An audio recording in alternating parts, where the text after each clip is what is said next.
You probably know Mike Tyson, one of the greatest boxers of all time. In the late 90s, he was unstoppable. He made over $400 million during his career. And what did he do with it? He bought mansions, exotic tigers, a fleet of luxury cars, and a $2 million bathtub. Yeah, a bathtub. But by 2003, he was bankrupt. Not just broke, $23 million in debt. How does that even happen? And more importantly, why do some people earning $50,000 retire richer than people making six figures? Today, I will share 5 of the most powerful insights from a book I read recently, The Psychology of Money by Morgan Housel. Let's begin.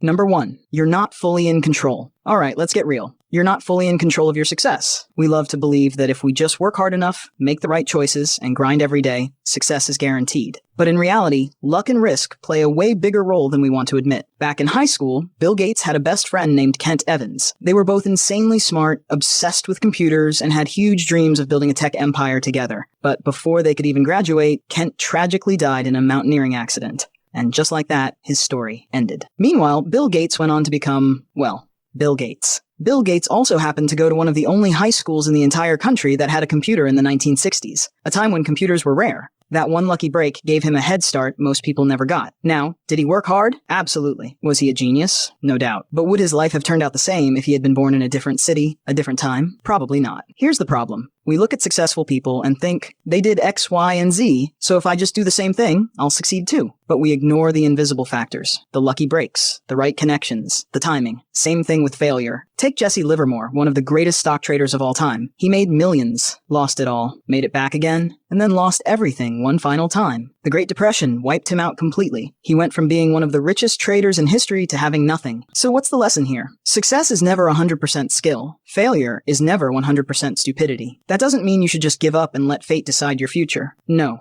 The point is to understand that both luck and risk exist, and they affect us all in ways we can't predict. At the end of the day, you can't control luck, and you can't avoid risk completely. All you can do is make smart choices, put yourself in the best position possible, and be ready for whatever happens. Number 2, getting wealthy versus staying wealthy. We love stories of people who made it. The genius entrepreneur who turned a garage startup into a billion-dollar company. The stock trader who bet big and made a fortune overnight. The influencer who suddenly blew up and started making crazy money. But have you noticed something? A lot of those people lose it just as fast. Because getting rich and staying rich are 2 completely different skills. Think about it. How many times have you heard stories of celebrities, athletes, or business moguls going from filthy rich to dead broke? Mike Tyson lost it all by 2003. Nicolas Cage burned through $150 million.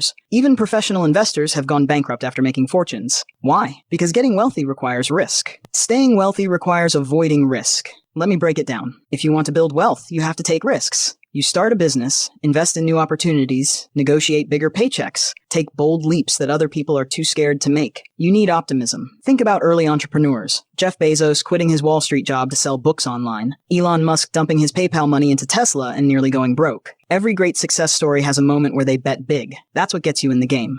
But here's where people mess up. Once they get money, they keep playing the same aggressive game. They keep taking wild risks, they over-leverage, they assume the money will keep flowing in forever. And then it all collapses. Because staying wealthy is about the opposite mindset: humility, patience, and knowing when to stop gambling. The founder of FTX, Sam Bankman-Fried, is a perfect example. He built FTX. It became one of the biggest crypto exchanges in just a few years. At one point, he was worth $26 billion. But what did he do? He got greedy. He took reckless risks, over-leveraged, and in 2022, bankrupt, arrested, everything gone. Now, compare that to someone like Warren Buffett. Buffett is worth over $100 billion.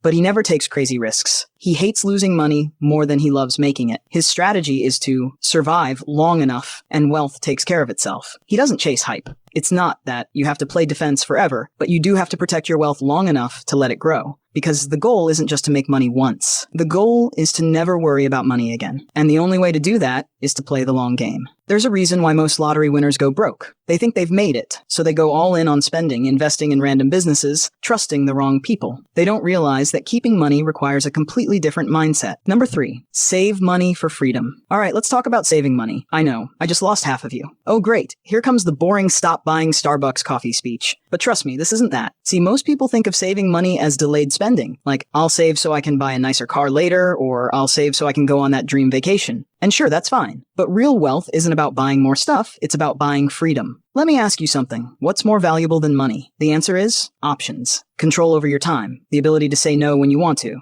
I know a guy who got stuck in a terrible job. Toxic workplace, crazy hours, boss from hell. But he couldn't leave. Why? Because he had zero savings. He was living paycheck to paycheck, stuck in a cycle where quitting wasn't an option. Now compare that to another friend who saved aggressively for a few years. When his job started draining the life out of him, guess what? He walked away. No stress. No panic. Just, I'm out. There's a term for this. The FU fund. Basically, it's a pile of money that lets you walk away from bad situations. Your job sucks, you don't have to stay. Your landlord raises your rent, you have options. Toxic relationship, you can walk away without worrying about rent. And you don't need to be a millionaire for this. Even having 6 months of savings can put you in a completely different position in life. Most people who say they can't afford to save actually can. It's just that saving isn't exciting. Spending is fun. You get a new car? People notice. You post it on Instagram. Everyone hypes you up. But saving? No one sees it. No one claps for you because you quietly transferred $500 into your emergency fund. Most people think getting rich means buying expensive things. But in reality, the richest people in the world focus on buying back their time. Because the best thing money can buy is not needing more of it. Number 4, wealth is what you don't see. Back in 2014, there was a janitor named Ronald Reed. Regular guy. Worked at a gas station, then as a janitor. Drove an old beat-up car. Wore the same clothes every day. Nothing flashy at all. People probably thought he was barely scraping by. Then one day, he died at 92 years old and left behind $8 million. Everyone lost their minds. Where did this guy get $8 million? Turns out, while others were flexing, Ronald Reed was quietly building wealth. No one saw his wealth, because it was invisible. Wealth is the money you don't spend. It's the freedom you're building, the investments growing quietly in the background, the peace of mind that comes from knowing you're financially secure, even if nobody else sees it. Think about it. When someone pulls up in a brand new Ferrari, what do we assume? Damn, that guy must be loaded. But we don't actually know that. All we know is he spent $300,000 on a car. What we don't see is how much he actually has left. He could be drowning in debt for all we know. Look, I'm not saying don't buy nice things, you should enjoy your money, but flexing for others at the cost of your future? That's a losing game. If you take just one thing from this, let it be this. Looking rich and being rich are two completely different games. Looking rich is easy. Swipe a credit card, finance a car, buy expensive clothes. Anyone can do that. Being rich, that's about what you don't see. If you ever wonder why some people make 6 figures and still struggle, while others making way less retire early, it's because of this one simple difference. Some people buy things, others buy freedom. Wealth is not your income. Wealth is not your car. Wealth is the money you didn't spend.